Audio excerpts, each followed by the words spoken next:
Los hombres y las mujeres que lo pensaron antes y mejor. Todo lo que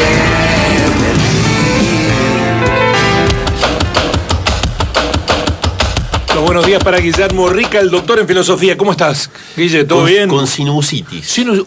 Qué duro que es superar eso, ¿no? Pero por lo demás, bien. Bueno, por lo demás, bien. Bueno, vamos a ocuparnos de las ideas, las reflexiones, este momento para escuchar la radio, no solamente oírla. Hoy vamos a hablar contra el desprecio. El responsable de la reflexión del día es Guillermo. Sí, bueno, viste que hablamos sobre el odio la última vez que vine, y esto sería como una especie de coda, digamos, a eso, ¿no? Un anexo, podríamos decir, a esa conversa que tuvimos sobre el odio. Y la fuente principal es un librito muy lindo de Diego Tatián que se llama así, El odio. Es que enfoque, desde un enfoque espinosista. ¿El digamos. desprecio es menos o más que el odio? Bueno, es una modalidad, ¿no? Podemos decir, es una micromanera social, diría yo, del odio, ¿no? Sí, sería como la dimensión social de esa pasión. La dimensión social del odio es el desprecio. Podría ser una de las dimensiones, ¿no? Hay otras también, ¿no? Viste, hay algo que se ve mucho en las clases privilegiadas o en los sectores de las clases dominantes, que es este gesto de reservarse para sí o de apartar a los otros de ciertos bienes, ¿no? O de ciertos goces, ¿no? Son gestos característicos de la dominación social esos. O sea, para ser logrado, esa operación distributiva de dominación supone no solamente reservar ciertos objetos de deseo para los dominantes, sino también hacer de hecho que los dominados los vean, digamos, en general como deseables, pero no en particular como deseables por ellos. ¿No? La ropa, por ejemplo. La ropa cara. Un montón de cosas, sí. ¿No? Los celulares, digamos, etcétera, ¿no? Las altas llantas. ¿Sí? Fíjate, dice Spinoza en el Tratado Teológico Político sobre esto. Dice, la verdadera felicidad de cada individuo consiste exclusivamente en la fruición del bien y no en la gloria de ser uno solo, con exclusión de los demás, el que goza del mismo. Pues quien se considera más feliz porque es más feliz y más afortunado que ellos, desconoce la verdadera felicidad, ya que la alegría que con eso experimenta, si no es puramente infantil, no se deriva más que de la envidia o del mal corazón. Por ejemplo, la verdadera felicidad y beatitud del hombre consiste únicamente en la sabiduría y en el conocimiento de la verdad, y no en absoluto en ser más sabio que los demás, o en que estos carezcan del verdadero conocimiento, puesto que esto no aumenta en nada su sabiduría, es decir, su felicidad. De ahí que quien disfruta de eso disfruta del mal de otro, y por consiguiente no ha conocido la verdadera sabiduría ni la tranquilidad de la vida verdadera, dice Spinoza, ¿no? Las pasiones de exclusividad, ¿no? De esto está hablando Spinoza acá, están en el origen de cualquier tipo de discriminación, ¿no? En cualquiera de sus variedades, y revelan cierta sintonía, digamos, con el motivo lacaniano del goce del otro como un fantasma neurótico, ¿no? Que, por ejemplo, el artista Daniel Santoro recorre bastante bien en su obra, no sé si has visto, ¿no? Por ejemplo, ciertas obras de Daniel Santoro, como cuando Evita le está pegando chirlos en la cola a un Lenin bebé, digamos, ¿no? O el descamisado que está luchando contra un gorila o atravesando un campo gigante, atravesando un campo de soja, digamos, bueno, hace referencia a esto, ¿no? Es como que si el otro goza por el solo hecho de que lo hace, yo, digamos, ya no puedo hacerlo, ¿no? Si goza de ciertos bienes de los cuales gozo yo, otro, es como que me los estuviese arrebatando a mí, digamos, ¿no? Es recurrente la cita de la señora Paqueta de Recoleta, que cuando descubren que su empleada de casa de familia viajó como ella a París, se replantea, no, pero si a París puedo ir yo, ¿no? Claro, sí, bueno. Ese es mi lugar, el viaje a París, pero el que viajó a París después no quiere que los otros vayan a París. Bueno. Porque yo ya fui y me hace distinto. Sí, claro, bueno, hemos tenido incluso a un cierto director del Banco Nación que nos dijo en su momento, le hicieron creer que, digamos, ¿no? Es lo que sucede, o sea, muchas minorías privilegiadas que no pueden soportar una mejora mínima, digamos, en la vida de las mayorías. Y eso no se debe a una disputa por la renta, porque el esquema, podríamos decir, de acumulación de riqueza en Argentina, en América Latina, no ha variado mucho a lo largo, me animaría a decir, de los últimos 2 siglos, siglo y medio, digamos, si, por poner algo, ¿no? O sea, en realidad, ese tipo de odio y de desprecio con el que se afectan, digamos, los grupos dominantes, cuando algunos pobres salen de la pobreza, se explica por esa pasión de la exclusividad que da lugar a todo tipo de expresiones cargadas de desprecio, ¿no? Por ejemplo, la muy conocida expresión, recordada expresión, que hace referencia al 17 de octubre, las patas en la fuente, ¿no?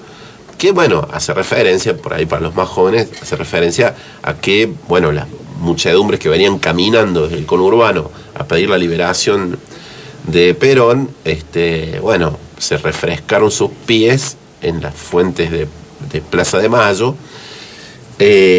y bueno, patas tienen los animales, digamos, ¿no? O los muebles, o sea, no los seres humanos, ¿no? Entonces, animalizar al otro, teratologizarlo también, es decir, convertirlo en un monstruo, es una forma, digamos, ¿no? Una metáfora, digamos, del desprecio, que no es nueva tampoco, porque ya está en Platón. O sea, Platón, por ejemplo, habla del pueblo como ese monstruo de 1000 cabezas, ¿sí?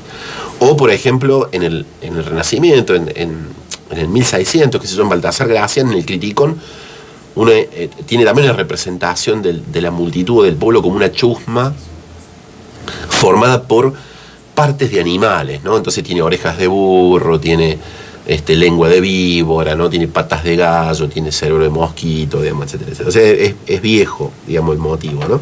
Este tipo de expresiones de desprecio en las derechas argentinas últimamente están alcanzando como una intensidad nunca antes vista, en el sentido de que ya no se reservan ningún tipo de pudor. Por ejemplo, López Murphy, que creo que así se debe pronunciar su apellido, trató hace unos días a los militantes kirchneristas en Twitter, en la red social Twitter, como focas, ¿no? O sea, les aplicó el mote de focas, los animalizó, digamos, también, ¿no? O sea, que muchos líderes populares latinoamericanos hayan sido demonizados, ¿sí? Y perseguidos por haberle puesto, como dice Daniel Toñetti, un pedazo de carne a la feijoada, digamos, con el caso de Lula, ¿sí? Es innegable. O sea, si uno compara las reacciones muy destempladas de odio, por ejemplo, hacia Cristina Fernández, que hemos visto en estos días, y muy atemperadas cuando se habla de supuestos delitos análogos del expresidente Macri, ¿no? O sea, no son el mismo tipo de reacciones, obvio, sin entrar, digamos, tampoco en el tema del cerco mediático, ¿no? De los guardaespaldas del periodismo con los que cuenta Macri, que digamos, cuando se refieren a Cristina, se convierten automáticamente en un pelotón de fusilamiento, o en parte, digamos, de un pelotón de fusilamiento, que también está integrado por dirigentes políticos de la oposición, digamos, incluso por dirigentes políticos, me animaría a decir, la propia coalición de gobierno, ¿no? O sea, el uso de los poderes de la República para perseguir opositores tiene incluso, digamos, en nuestro caso, hasta figuras legales, como por ejemplo la de asociación ilícita, ¿no? Que es a todas luces una figura muy caprichosa, pues es una figura, digamos, que puede ser utilizada ocasionalmente, porque llama mucho la atención, por ejemplo, que tengamos esa figura jurídica y no tengamos tan desarrollada una figura jurídica como la de mafia, ¿sí? Porque una asociación ilícita es como una UTE, o sea, una unión transitoria de empresas, vamos a suponer, que se junta ocasionalmente y de manera conspirativa, digamos, para obtener un beneficio en contra del erario público. Pero las mafias tienen dirección postal, tienen teléfono, digamos, todos sabemos dónde están, quiénes son sus jefes, digamos, ¿no? Entonces, toda esta demonización, animalización, teratologización de la política popular, que hace más de una década se ha instalado como una retórica en los medios y en las redes sociales, ha dado lugar a una especie de legitimidad del linchamiento, ¿no? O sea, por ejemplo, ayer Radio Mitre, también en la red social Twitter, ¿no? Publica esta noticia, que según una encuesta o sea, no nos muestra la encuesta, pero dice que según una encuesta, el 80% de los argentinos cree que Cristina es culpable. Eso es a todas luces, digamos, una invitación al linchamiento, porque vos imagínate que las arduas cuestiones judiciales ahora las sometiéramos a encuestas o a focus group, digamos, ¿no? O sea, en realidad es una forma, digamos, que tiene el Grupo Clarín de enviarle un mensaje a los jueces, diciendo, ni se les ocurra absolver o declarar nulo, digamos, este juicio, ¿sí? Porque, o sea, nos vamos a ocupar de ustedes, digamos, ¿no? Bueno, o ni hablar de estar durante horas con la pantalla partida, publicando la dirección, digamos, ¿no? Con una foto del edificio, digamos, donde vive la actual vicepresidenta, animando a la gente, digamos, a que vaya a manifestarse, ¿no? O sea, son todos empujes o formas de alentar, digamos, el linchamiento, ¿no? O sea, digamos, no es una forma de ejercer la justicia muy republicana que digamos, ¿no? O sea, en boca de supuestos emisarios, digamos, de la república perdida. Esta retórica inunda a las derechas, ¿no? O sea, no quieren ganar la próxima elección, no quieren, no quieren volver a ser gobierno, sino que lo que quieren es la aniquilación política del adversario, ¿no? Y ese adversario es una mayoría popular, ¿no? O sea, quieren el exterminio, digamos, del adversario. Entonces, por ejemplo, metáforas como la de, para referirse a los militantes kirchneristas, focas les dijo López Murphy hace un par de días, pero cucas, digamos, es una expresión que también se utiliza mucho, digamos, que utilizan muchos dirigentes opositores. De cucaracha. Claro, exacto. Entonces, si uno se pregunta qué se hace con las cucarachas, o sea, uno no encuentra que haya las muchas... pisa. Y claro, no hay muchas sociedades protectoras de animales, digamos, que se vayan a defender las cucarachas, digamos, ¿no? Yo no conozco ninguna. O sea, ¿qué se promueve hacer con las cucarachas? Pues no exterminarlas, ¿no? ¿Sí? Entonces, lo que hay hay toda una metáfora, digamos, ¿no? Del linchamiento del otro, ¿no?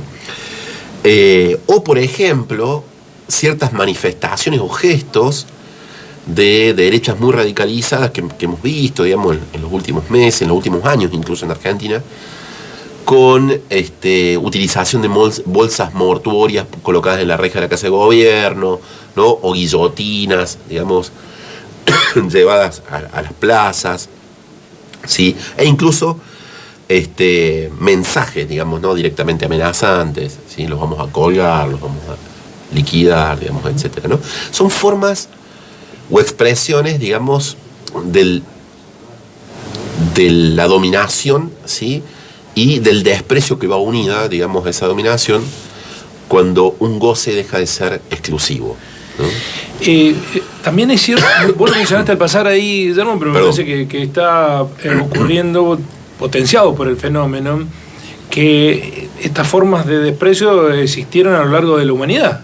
Sí. Ahora encuentran en las redes sociales un factor de potenciación o de aceleramiento.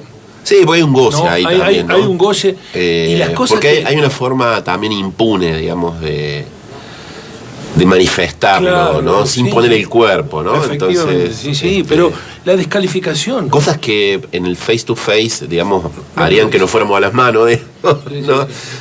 No pasa nada. Digamos. Yo me he cruzado con un par de personas que te bardean en las redes sociales, los he enfrentado, y ahí ves lo que son, ¿no? Pequeñas personitas que no pueden sostener ni la mirada con el que se hacen superhéroes. Ahora, es muy peligroso esto que está sucediendo. Yo absolutamente. Lo dije en un tono un poco irónico, pero estamos, o sea, me parece que las derechas, los medios de comunicación hegemónicos, la Embajada de Estados Unidos, ciertas agencias que financian la política, digamos, también exteriores, están jugando con fuego porque están motorizando